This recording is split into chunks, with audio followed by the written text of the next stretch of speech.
Welcome to 10 Essential Tips for the Community Inc. Alpha, stuff I wish I'd known before starting to play.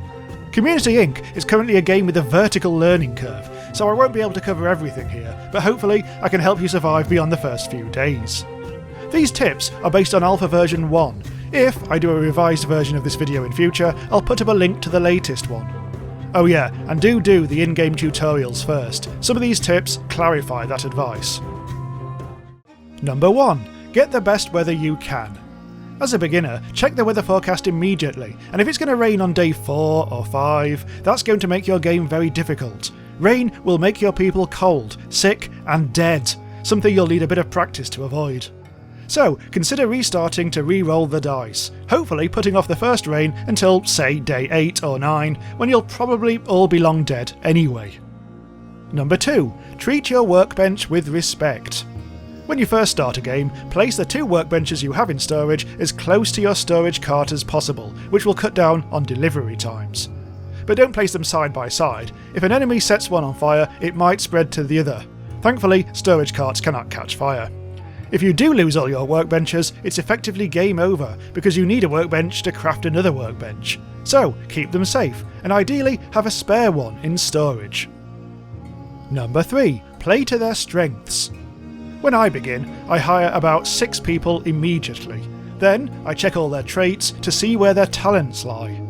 If somebody is a plant lover, I make them my herbalist, who is the only person who can harvest earth leaf from foliage to turn it into the all-important fibre plant. If someone is a workaholic, I often make them a farmer to get the most out of my crops. If somebody is brave, make a note to make them a guard, but only once this becomes necessary, from around day 3 onwards. We'll see why later. And so on. There's never one single answer to all this, and be aware that you'll doubtless change people's professions down the line anyway, so don't feel too bad if things aren't perfect. Number 4. Keep assigning their attribute points. So yeah, keep monitoring your list of people. If there's a green arrow on their face, you need to assign them points to improve either their max health, their working ability, or their resistance to sickness. I tend to prioritise health for guards, otherwise I distribute them fairly evenly. But make sure you monitor this often. Early on, they get new points often, as they gain XP levels by doing their jobs. It's a bit of a pain to keep doing this, and I'm sure the devs will improve this beyond the current version. Number 5. Delivery is the most important job of all. It's common to discover that your people have run out of raw materials in storage, even though loads of harvested wood and stone is lying around on the map. People will only carry this stuff into storage when they have literally nothing else to do. Since you can't force people to deliver, all you can do is ensure that you have people around who would otherwise be idle. The quickest fix early on is to ensure there's always a few default builders around. Just don't hire more people than you can feed, and don't have loads of unfinished building projects on the go that will suck up their time. Note that you can prioritise delivery of one class of material over the others, such as harvested food over stone, but this won't prioritise delivery over other jobs. Number 6. Efficient farming methods. Start planting vegetables on day 1 near your storage cart. Don't rely on harvesting the existing crops that are randomly dotted around the map, which forces your farmer to travel long distances. A level 1 farmer can efficiently work on 3 farm plots, resulting in 12 crops in total. Be ready to add new farmers and plots as you grow. Also, remember to tell your farmer to actually harvest the crops. Keep checking to see if the crops are ready by trying to paint them green in the usual way.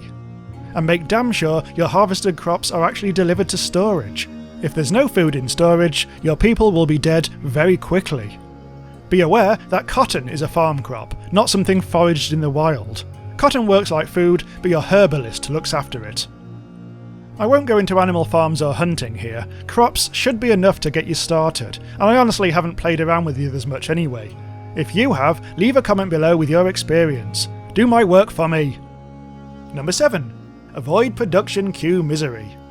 You quickly find out that this game rarely tells you if or why something isn't being done. Shout out to Rimworld. If one thing in your production queue is being ignored, it might be because you have too many other things in the queue. Click the up arrow to increase its priority. But even if it's top priority, you may not have anyone capable of crafting it. Did you change somebody's profession since adding this item to the queue? If so, you may have nobody doing that job right now, and the item won't get built. Number 8. Don't run out of storage. So, your guys are suddenly idle and nothing at all in your production crew is being crafted. What's going on? Your storage cart might be full. It'll tell you in the top right, but in Alpha 1 it's hard to notice. Full storage will shut down not only your crafting, but delivery too, crippling basically everything. If you can, build some barrels to increase storage, provided that you already have a level 2 carpenter. Or start building a building, to use up some of the stored material, maybe even start a storage warehouse. Last resort, destroy the least essential stuff from your storage. Number 9. Prepare for Day 3. There are two main things you need to do by Day 3, which is when you start being attacked by wolves, fire-starting imps, and other racers. But you won't be able to do either straight away. Firstly, you're going to need to build a well. You'll only be able to do this once a builder has gained a couple of levels of experience, simply by doing their job for a while. I strongly suggest putting your well near your workbenches, because they're the biggest target for arsonists. Secondly, hire 2 guards. One will easily cope with a single wolf, but they'll meet their match against attackers from one of the 8 game races. And number 10, have failsafes. For the last tip, I could mention diplomacy, but right now that feels a bit flaky, and it's hard to come up with advice, especially since you can get attacked by a race even if you're on good terms. Or I could go on about preparing for winter, but as a beginner you won't last that long anyway. Or I could suggest building tents or houses to stop your people sleeping on the floor, but they'll tolerate discomfort for a while before it becomes a thing. So instead, my last tip is basically a summation of all previous tips. Have a failsafe for everything. Always have a spare set of every tool and weapon in storage. Level up a couple of spare guards that can get on with other jobs in peaceful times. Keep a spare workbench in storage. Build that damn well, and build more as you start to spread out. These failsafes will stop your game suddenly hitting a dead end 9 times out of 10. At least early on. Did I mention winter is coming? Alright, that's all the tips in this video. I could go on, but you just need to go away now and practice. Practice and practice. Like oxygen not included, much of the game is knowing from the start what you'll need to consider further on down the line. Also, the game is in serious need of rebalancing right now, so future versions should be less relentless, less I forgot one small thing and now the entire colony has suicided en masse. As I said in the intro, I may upload revised versions of this video to cover significant changes, if this video turns out to be actually useful for people.